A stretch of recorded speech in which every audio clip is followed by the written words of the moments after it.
Добър вечер, уважаеми зрители. Започва предаването Транспорт на живо от Централното студио на телевизия Евроком. Предаване, което ще продължи 1 час и 30 минути. Най-напред, преди да ви кажа какво ще видите в това издание, да ви представя гостите. Това са отявлени фенове на Левски и ЦСК, култови фенове в София. Познават се и помежду си, а и хората ги познават, всички, които ходят на стадиона. Това са Владимир Ламбев, който е привърженик на Левски, и Вайло Цветков, по прякор главата, привърженик на ЦСК. Здравейте! Преди да започна аз да показвам материалите, само първи изречения от вас. Левски и ЦСК, как се представиха есента? С една дума, ако може. Аз ли първо? Да. И според мен Левски се представи по-слабо от ЦСК, определено. Признавам го. Да, а как се представи като цяло? Като цяло слабо. Значи слабо. Да. Иво, ти? ЦСКА доста по-добре, като изключим последния матч, който можеше да вземе 3 точки да зимуваме на върха в класирането. Съжаляваме много всички за този матч, но горе-долу е добре. Като изключим караниците в съблекалнята, мисля, че можехме да сме с 15 победи от 15 матча. Те първо ще разкажеш за тия неща, защото ти си навътре и в клуба, и в кухнята, и в публиката. Владо също. Вече в студиото разговорите се така разгоряха, ако мога да кажа, между мен и моите гости, Владимир Ламбев и Ивайло Цветков, които са привърженици съответно на Левски и на ЦСК, и хора, които всички в агитката на двата отбора познават добре. Чухте го Христо Йовов, последният, който бе интервюран. Аз искам да благодаря на колегите от Евроком Царевец, които ни предоставиха този материал и ни помогнаха да го пуснем и сега за националната телевизия Евроком. Сега продължаваме с разговора в студиото. Преди да пуснем този материал, ви попитах как според вас се представи Левски и ЦСК. Владо каза, че Левски доста слабо и по-слабо от ЦСК. Иво съжалява, че ЦСК загуби последния матч. Точки можеше да бъде на първо място. Да почнем от Иво. Да. Колко ще коства това равенство на ЦСК с Лудогорец? Сега Лудогорец и ЦСК с еднакъв брой точки. Ако ЦСК беше удържал победа, щеше да е с 2 точки пред, с 3 точки пред Лудогорец и с 6 пред Левски. Нали така? Да. Какво ще коства това на ЦСК? И ще мисля, коства че ли нищо нещо? няма да коства, защото все още съм убеден, че ще станем шампиони, и то с разлика, въпреки че последния кръг играем точно в разград, но неприятно беше, можеше да си водим комфортно пред една от 3 точки, както казах, можеше да има и да се чувстваме доста по-добре. И 6 пред Левски съответно. Да, най-странното е, че до 86-та минута 2-0 водехте, и то на стадион Българска армия. Нелепа грешка на една от най-големите легенди на ЦСКА, Тодор Янчев, много обичан футболист от всички. Случи се такива работи в футбола, естествено всеки може да сгреши, никой не го обвинява. Такъв е футбола, както е. След това един гол на... Ние след малко ще видят зрителите, ние ще пуснем кадрите от мача, но продължиш мисълта. Един гол на Иван Стоянов. Гола на Иван Стоянов, много красив гол, но радващото е, че той не се зарадва след него да дразни публиката, както направи един него съотборник, който даже не искам да споменавам името. Добре, как са нещата при вас в фен-клуба?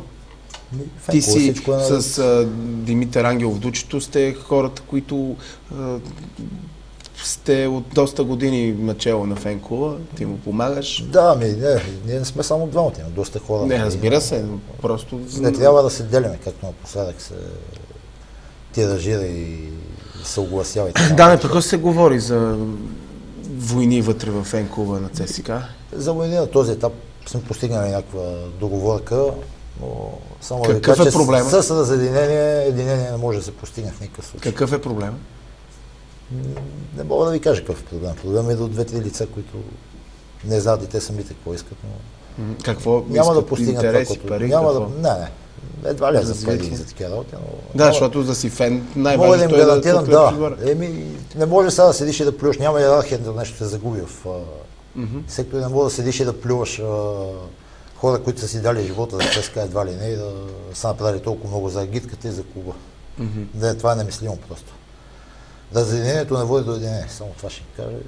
Има някакви наченки на управия, но ще видим, само времето ще покаже кой какъв е и защо и как. Владо, при вас как е положението? сега няма разделение. Няма при нас, разделение. да. При нас не трябва да има разделение, повече никога. Имаше известен период, но сега няма. Няма разделение. Лошото, че като гръмне някоя бомба в София, като подпалят някоя кола и се казват футболни фенове и се София Запад им е виновно, на цяла София и на цяла България им е виновно само София Запад. Аз не мога да разбера какво целят и управляващите и въобще не знам. Не искам да говоря, че ще кажа някоя дума, утре могат да дойдат нещо да ме арестуват, знам ли вече? Ти няма да обиждаш да кажеш това, което мислиш, и затова те питаме. Доказателство, мача в Разград. Да имаш предвид осиркването на премиера. Не, разбира се, осиркването на Бойко Борисов. Да. И това... След което се започна, започна се една репресия срещу София Запад. Да, добре, наистина имат такива проблеми дори... Сумата и момчета бяха вкарани 2 момчета. Добре, има ли... невинни, след това още едно момче вкараха Има ли намерени наркотици в някакъв фен или няма? Може да има намерени, но те не са в заведението на София Запад, те са в някакъв външен двор, някакъв вътрешен двор. Какво имаш преди вътрешен двор? В смисъл, наркотиците, ако има някакви наркотици, защо трябва да са на София Запад тези наркотици? Аз това не мога да разбера. Добре, ние имаме кадри подбрани за излъчване. Всеки може да ги остави тези наркотици, да ги пуснем фърли от някъде през оградата и да каже ето тук. Ако искате да нагласат, че те нагласат винаги. Това са кадри така от минали месеци, от летните месеци, от минали години. Виждаме го Димитър Ангелов, Дучето. Колко славен отбор е ЦСКА и в последно време не се ли загуби този блясък на славата, както има една песен Blaze of Glory? ЦСКА никога няма да загуби блясъка на славата си. Макар, че това се казва преди 2 години. Добре, да.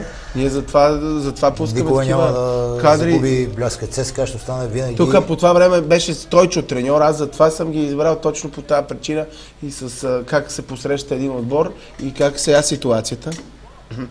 Ситуацията е добре. Надяваме се на Димитър Пенев да ни изведе към 32-та титла и да празнуваме заедно всички накрая.